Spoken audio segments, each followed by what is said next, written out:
Hey guys, Drystan Kreed here. We're gonna get it on with another video. This one on Monday Night Raw from this week. The show this week would open with Gunther, our World Heavyweight Champion, and he'd have an interview with Jackie Redmond, where he would be questioned about how confident he is going into Survivor Series against Damian Priest. Now he would be quickly interrupted by Damian Priest, and Priest would really lay into him on the mic here. Priest is looking great on the stick, and I love it. Mic work is just as important as wing work, if you ask me. If you can't work the mic, you won't get over. And Priest's mic work has only been getting better. Now, Priest would tell Gunther that he's really lost his stuff and that he is not ready for a problem like Damian Priest. Now, Gunther would attempt to attack Damian Priest by hitting him with a microphone, but this would all end pretty badly for him, as he would take a razor's edge through the table. Now, I'm going to lock in my prediction for War Games. I got to give this to Damian Priest. And that's just because of the lack of confidence and the fear in Gunther's eyes and in just the way he's been acting recently. Now, the only way Gunther doesn't lose this is if he somehow pulls himself together, or if this is all just a ploy. If Gunther's just playing possum this whole time and he's going to catch Priest by surprise, which is possible. And I think that would be a great move.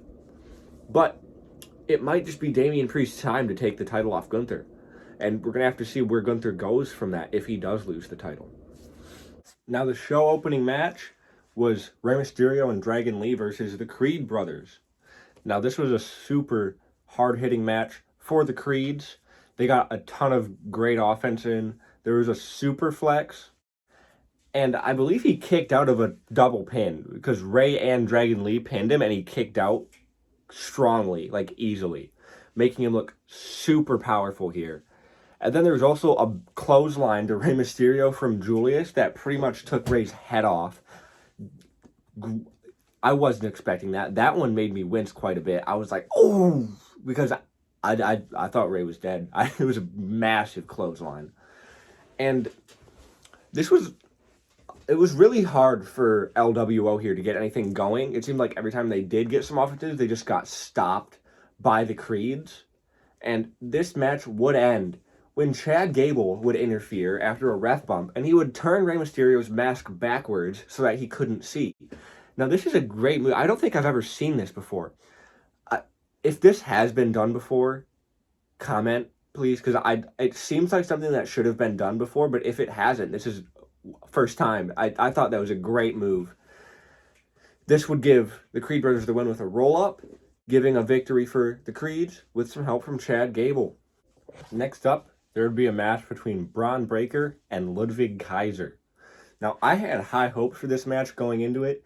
We didn't really reach those due to a DQ from Sheamus, which I also expected. I was just hoping we could get some more match in.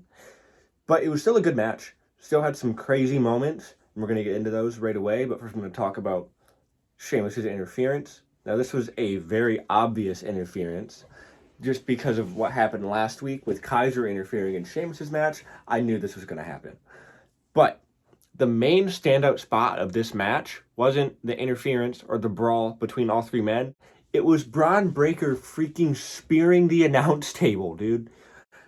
I mean, his chest hit the very corner at like full speed. This guy runs like 20 miles an hour directly into the corner of the announce table. You can't tell me that didn't hurt. How could anyone tell you that that didn't hurt? I felt my ribs break watching this. The announce table moved like 4 feet. Braun Breaker is just nuts. And he finished the match in the segment. He would lay down for a while and he got up like it was fine. He's different. That definitely hurt a ton. And I don't know how he's okay. I don't know how he doesn't have broken ribs. But, of course, this is going to lead to a triple threat at Survivor Series. Braun Breaker, Sheamus, and Ludwig Kaiser. I'm giving Braun Breaker this one. He's going to retain. It's just not Sheamus' time yet. I do want Sheamus to win the IC title before he retires, but it's just not his time right now. This one's going to Braun Breaker. We would then have a match for the tag titles. The War Raiders versus the Judgment Day. Now, this match was all right. Here's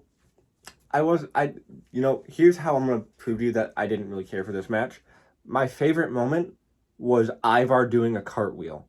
Now, the fact that Ivar can do a cartwheel alone is impressive, but he does it so well. He can do a cartwheel better than I can. Like watch.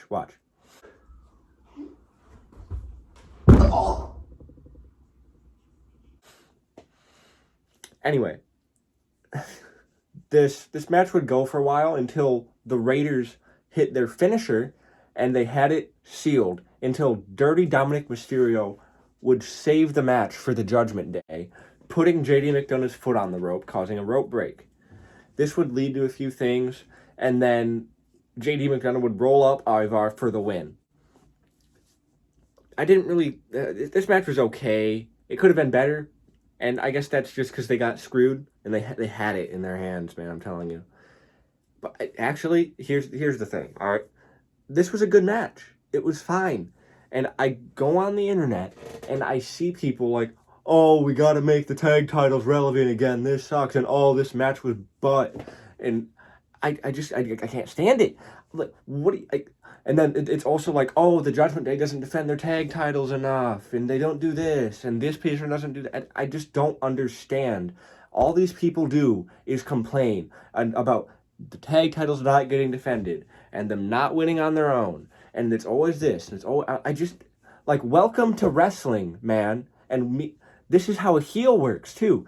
See, buddy, this is how a heel works. They cheat. They don't defend their tag titles all the time. You're supposed to hate them. Why are you dogging the WWE? Because this wrestler is doing heel stuff. I just don't get it. I'm going to have to do a whole video on why I hate internet wrestling fans. I'm going to do that.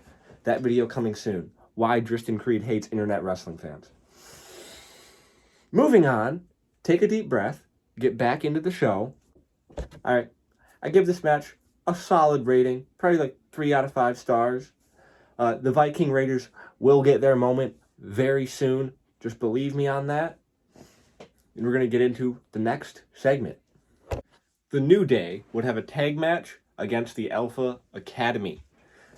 And right off the bat, there was a disagreement between Woods and Kofi of who should start the match, and they would proceed to get squashed. This match was probably under a minute. And this senton Tozawa does is crazy. The height he gets and just landing on his back is ridiculous. I don't know why Tozawa doesn't get more love. But anyway, that's kind of besides the point. Big win for the Alpha Academy, but backstage, there would be a massive argument between Xavier Woods and Kofi Kingston. And the bad part is, next week is the New Day's 10-year anniversary. I'm really excited for that. Something big has to happen. Either someone's going to get betrayed or Big E's going to return. Or both. Could be both. I'm going to have to really go into that next week. That's probably going to be my main topic for the video next week. We're just going to have to see how that one goes, too. We're just going to see what happens, because no matter what happens, it's going to be cinema. Last segment before the main event, we had a backstage shot of Karrion Kross, The Miz, and the Final Testament backstage, where they'd leave to go find the Wyatt Six, and Scarlett would be attacked backstage. This is a very small segment, but it would really be a good build-up, because this shows that Karrion Kross has something to lose, that being Scarlett. Now, I'm not really sure what Nikki Cross did to her, but it clearly messed her up quite a bit. We're going to see where this goes. I mean, of course, the Wyatt Six is going to win this feud. But with the way Scarlett reacted, I'm more interested to see what the heck Nikki did than who wins the feud. Moving into our main event, finally. The main event was Bianca Belair versus Nia Jax in a War Games advantage match. Now, this determines who will have the advantage in War Games. That meaning who gets their second person in the ring first. Because in War Games, both teams start with one person, and then during the countdown, when it ends, one person goes in, and then it starts again, and someone from the other team goes in. So Team Rhea with Bianca and Io Sky and Naomi, they're gonna have the advantage. And so so they won. Bianca won with some help from Bayley, who's most likely gonna be their fifth person. Well, she's gonna be their fifth person. I'm just gonna say it now. Bayley's the fifth person for Bianca's team at War Games. And with them having the advantage, it's looking pretty good for Bianca and friends. And this is going to be a weird match, because with Team Bianca having such a weird mix, and with Bianca not really trusting everyone, including Bayley and Rhea and Io, and the only person she kind of trusts is Naomi, that it's a lot of rocky, like, friendships there. But on the other side of things, it's a much stronger team. It's kind of hard to call. I want the team that has Rhea Ripley on it to win just because of Rhea Ripley, but it seems unlikely. So the win, I'm going to predict Team Nia getting the win here. And that wraps up this video. Thank you for watching. Please watch my newer videos, my later videos. Any of my just watch my videos. We're going to go with watch my videos, please. I'm begging you. Thank you. Have a good day.